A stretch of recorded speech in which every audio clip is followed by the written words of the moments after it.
Hey there everyone, Dave Keller here with Market Misbehavior, and today I'm going to talk to you about trend following, or what I like to call relative strength investing.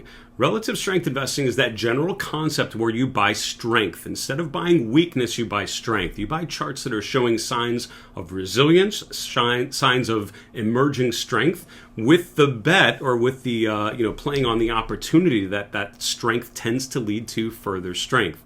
Earlier on in my career, I was taught to buy low and sell high. That's how the market works. So I will tell you, I had my lunch absolutely eaten by the markets early in my career when I thought it was very easy and I just looked for stocks where the price was down a lot. Well, you know what happened? The price usually goes down for a reason. I would buy some of those beaten down names only to watch their value continue to decline. And while I thought I was getting a fantastic deal buying stocks at very ultra low prices, right? Buying great stocks on sale, turns out I was just trying to catch falling knives, and watched my returns continue to suffer. Only when I started working with growth investors and started understanding the benefits of looking for signs of strength as opposed to signs of weakness. That's when my returns started to become a lot more consistent. That's when I started to understand a lot more about how institutional investors would accumulate positions, build on those positions, and then bet on longer-term secular appreciation in some of those winning trends.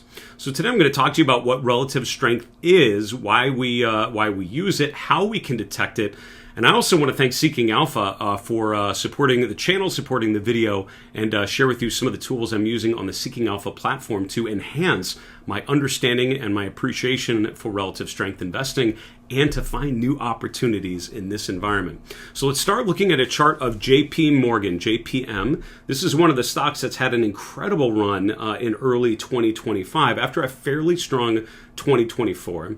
Now we're looking at the chart over the last 2 years, and the question is, what makes this chart a good chart, right? And I find a lot of times, amateurish technical analysis is you bring up a chart and you say, okay, that's a great chart. But what does it really mean, right? What really makes this a positive chart or a bullish construction? And the general things that I would look at, looking over the last 12 months, right? What made this a strong chart? I would say the price making higher highs and higher lows is one obvious example.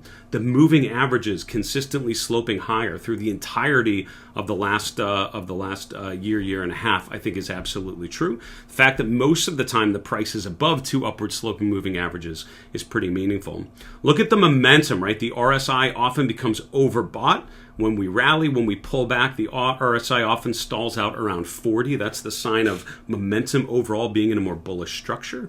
But the most important data point on this chart, the most important data point I would encourage you to think about as you're analyzing charts from this day forward, is the bottom series, which is the relative strength or the relative performance. Now you can do this a couple different ways. I tend to use it as a simple ratio of whatever stock or ETF I'm looking at versus the benchmark. So for me, 99% of the time I put SPY as the denominator, because I just want to know if this particular stock or ETF I'm looking at, is it doing better than the benchmark, right? By owning this stock, am I doing better than a passive investment product? And if so, then I want to build a portfolio around names like that. So look at how, while all of those other technical configurations are true, the fact that the relative strength continues to improve is arguably the most important facet of this chart. And even going into the new year of 2025, as the markets as a whole have started to become a little more challenged. There's been plenty of volatility as former leadership names like some semiconductor stocks have started to pull back for sure.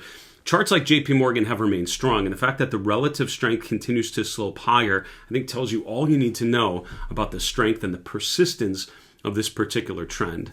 Now, of course, it's not been just JP Morgan that's had a strong trend recently. Here's the chart of Meta Platforms, and I switched to a weekly chart just to reinforce the fact that we can do this on multiple time frames. I'm looking at the last 7 years just to bring in a good amount of back data, but I want to focus in particular on the trends coming out of the October 22 low.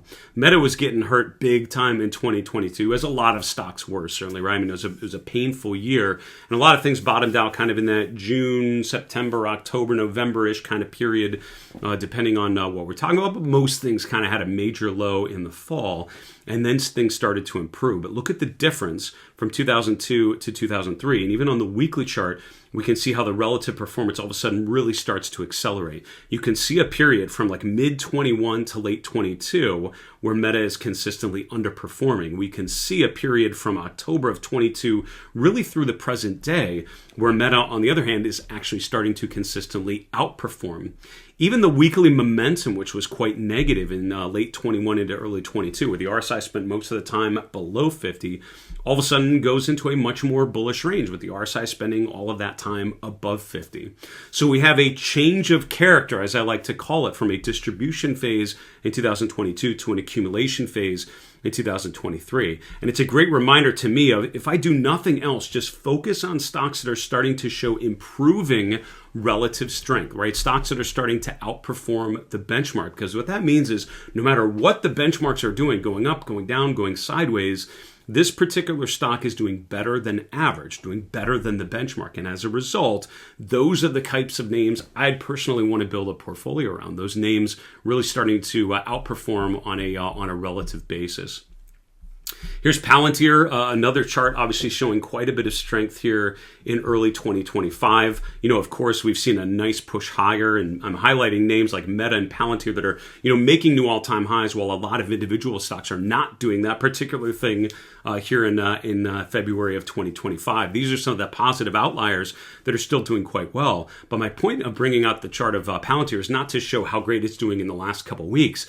It's to really show the emergence of that trend over the last couple years. Again, this is the weekly chart. So look at the distribution that we saw in mid-21 through most of 2022. While Meta bottomed out in actually October of 22, something like Palantir actually made new lows into the beginning of 2023 before really starting to emerge.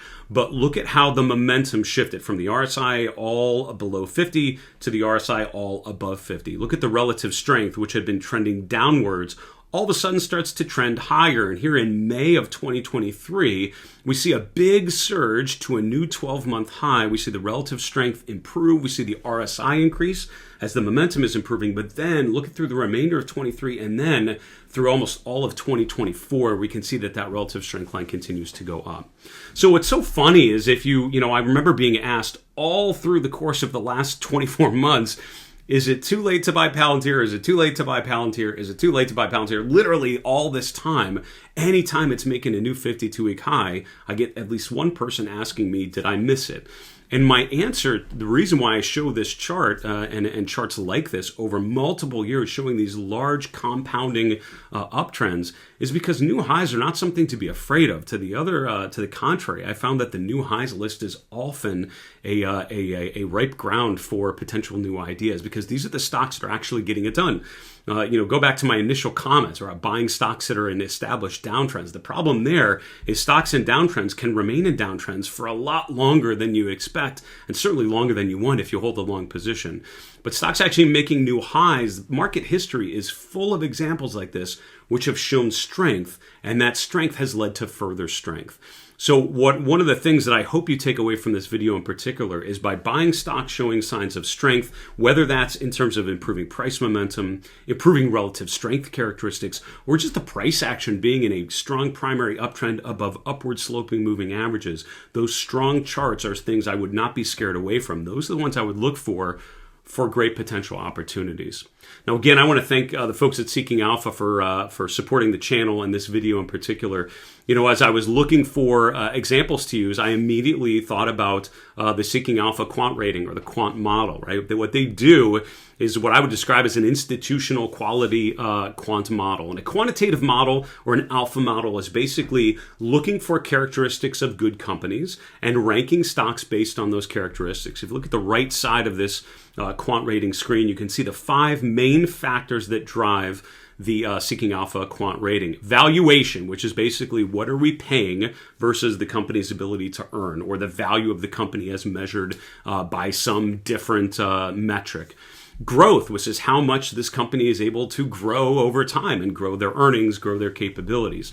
Profitability is looking at margins, right? Things like actual earnings, right? Revenues versus expenses, and see how if they're able to grow in a profitable way that generates value for shareholders. We have EPS revisions as one of the factors, which is looking at forward-looking earnings estimates and making sure these are names that analysts are upgrading and seeing stronger expectations or stronger potential down the road.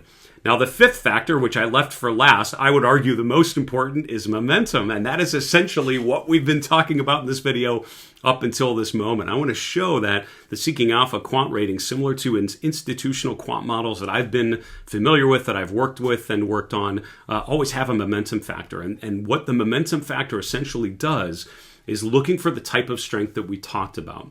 What quant analysts years and years ago discovered is what's called the momentum factor. And if you Google momentum factor, you'll find a bunch of articles and academic research that supports the fact that strength in equities tends to lead to further strength if you're on the right time frame. I would say if you're a swing trader, if you're looking at short-term time frames, it's more of a mean reversion type of exercise, right? You really are better off buying short-term weakness and short-term strength because you're kind of playing swings within a larger trend. But if you're a longer term or a medium term investor, as I would describe myself, you really want to be following the momentum or following the mo. You want to be following the trends. You want to be following the relative strength. And so what I love about this particular quant model, as with other successful ones that I've worked on, is that it uses momentum as one of those factors. We're looking at these companies, their ability to grow earnings, their ability to generate a profit, the fact that you're paying a reasonable price for those expected earnings and earnings growth, but also that the price is favorable, because what they found is that stocks going down generally don't tend to be the places you want to be. You want to be focusing on areas of strength. Now, one of the really cool features that they have at Seeking Alpha is what's called Alpha Picks, and they're actually running a special on the Alpha Picks portion of their product between now and Valentine's Day, this week only. If you go to marketmisbehavior.com/Alpha Picks, you'll find a special deal I'm able to provide to my own viewers, which basically gives you access to Alpha Picks, and also they will throw in some of the Seeking Alpha premium features that I showed you in terms of the quant rating and some of the other scanning and analytical tools as well, just to sweeten the deal.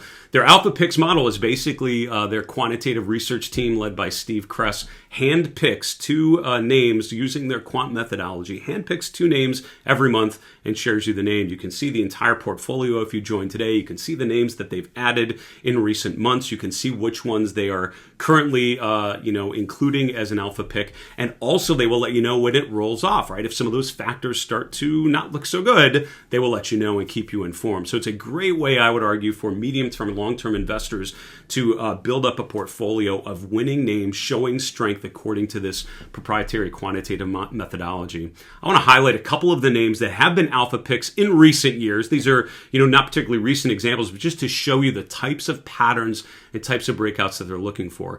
Powell Industries is one that was flagged in May of 2023, so that's back here. Now, the first thing I would point out is look at some of the examples we talked about earlier with names like JP Morgan, Meta, Palantir emerging, showing all the signs of strength and then leading to strong gains for months and months, if not years afterwards. That's pretty much what was found with this particular stock. This is an industrial stock, and it was flagged as an alpha pick here in May. You can see it's making a new 52-week high. You can see the momentum is strong. The relative strength has been improving, but look at how that led to multiple gains beyond those levels, right? That strong appearance going into that pick was only matched by the strength coming out of it. So the idea here is we're looking for stocks showing signs of strength, betting on that uptrend to continue. And I can only stress enough the relative performance, the relative strength line at the bottom, looking at Powell relative to the S&P, I think that's what tells the most important story, because by looking for names with improving relative strength, we're finding names that are essentially rated high based on their momentum characteristics, and that gives you opportunity to ride those to further gains. I can't imagine anyone is not familiar with SMCI by now, Super Microcomputer, which is, I feel like, a household name, although a couple years ago, no one had heard of this stock in the technology sector. This is one that was added in November of 2022, and I actually backdated this chart to the beginning of 2023 just to show exactly where this stock was flagged as an alpha pick. And again, look at how strong the relative strength was going into November of 2022. Look at how strong the momentum was consistently with the RSI above 40 on pullbacks. And this is on the weekly chart. You can see that the momentum is overall pretty strong, but not too excessive. And overall, that suggests further upside potential. Here's what SMCI did after November of 2022. You remember in 2023 and really into the beginning of 2024, it's hard to find a name that had a better string of performance there. So the idea is, I feel like looking back at a chart like SMCI, it feels like a name that just went vertical and it was impossible to catch it until way too late. I think what you remember by looking at some of these previous examples is that by buying strength earlier on, you basically are betting on the strength continuing. So this is a stock that was already up quite a bit. This was a stock that was already outperforming and showing some positive momentum characteristics before it was really flagged as an alpha pick. And then, of course, we had incredible returns afterwards. SMCI, by the way, excuse me, to bring it to the current day, I'm looking at the weekly PPO here. This is a stock that obviously struggled through much of 2024 after peaking out in March of 2024, actually sold off pretty aggressively for most of that year. All of a sudden, we're coming off of a higher low, just around $25. We're currently trading above 40. The weekly PPO has actually given its first buy signal in forever. It's actually the first buy signal below the zero level since back here at the end of 2018. So maybe a time to revisit SMCI. Maybe a little too early to determine, but certainly a name that I'm looking at after paying attention to the weekly chart here. As a reminder, if you go to marketmisbehavior.com/alpha picks, you can get all the information, including the deal I'm able to provide to all of you for watching my content. I just want to point out, since the Alpha Picks platform was launched in July of 2022, that basket of stocks that they've been adding up about 175% through the beginning of February of 2025 compared to the S&P's positive 59%. Now, of course, past performance is no guarantee of future results. Standard disclaimers as always, but I just want to demonstrate the fact that we have seen how buying strength can lead to further strength. And I think Alpha Picks could be a really interesting way to identify some of those next emerging leaders. One final example I want to share with you just to reinforce the value of buying strength and following it to further strength. Here's a chart of Brinker. Brinker currently rates pretty well according to the Seeking Alpha Quant model. It's at the top, particularly based on the momentum factor with the other factors as well.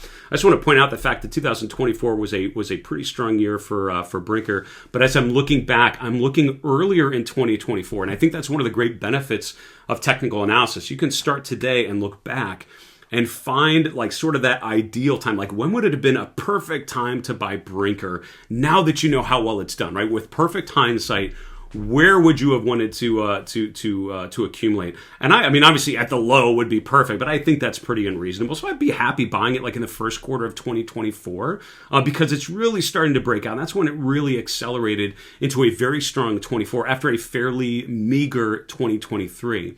So what we can do then is look at some of the technical configurations. Look at what made this chart such a strong chart in early 2024, and then we can start to look for similar names showing similar strength. And I think what certainly is driven home for me looking at the chart in early 2024 is how we broke above this key resistance level. Look at the highs from early 22, the highs from early 23. You can almost see that as a big kind of head and shoulders bottom-like pattern, although it's not perfect. But if you look at the 150-week moving average, which is this moving average in purple, look how we finally broke above it. And so I find with stocks that are sort of sitting below that long-term trend barometer, then finally get above it, on improving momentum, the relative strength starts to accelerate. That's when I look for opportunities breaking to new highs. So one of the scans that I run all the time are stocks making new 3-month highs, and it's really to try to capture charts like Brinker right at that breakout point, right? And don't be afraid, I guess, to conclude, don't be afraid of buying strength, right? I think a lot of times we're worried that we're too late. With some of these examples that I've shown you just recently with JP Morgan, with Meta, with Palantir, historical examples like Powell, SMCI, Brinker, buying strength is often not too late. To the contrary, buying strength often leads to further strength. I hope you found this an interesting discussion about the benefits of buying strong charts using tools of relative strength, but also tools in the technical toolkit. And again, a special thanks to the folks at Seeking Alpha for supporting the channel. A big fan of their quantitative rating, and especially Alpha Picks, which is where their quant team is handpicking names based on their quant methodology that are showing characteristics similar to previous winning names. And I love the fact that momentum is a key factor. I'm a huge fan of momentum investing, or what we're calling trend following or relative strength investing in this video. And I think their factor really captures the strength that we're trying to identify from a technical perspective. Again, go to marketmisbehavior.com/alpha picks for more information on the Alpha Picks platform. And again, a special deal going through the month, actually through Valentine's Day, through February 14th. So now is a really good time to check it out. For Market Misbehavior, I'm Dave Keller. Have a great week. Thanks so much for checking out the video. And remember, it's always a good time to own good charts.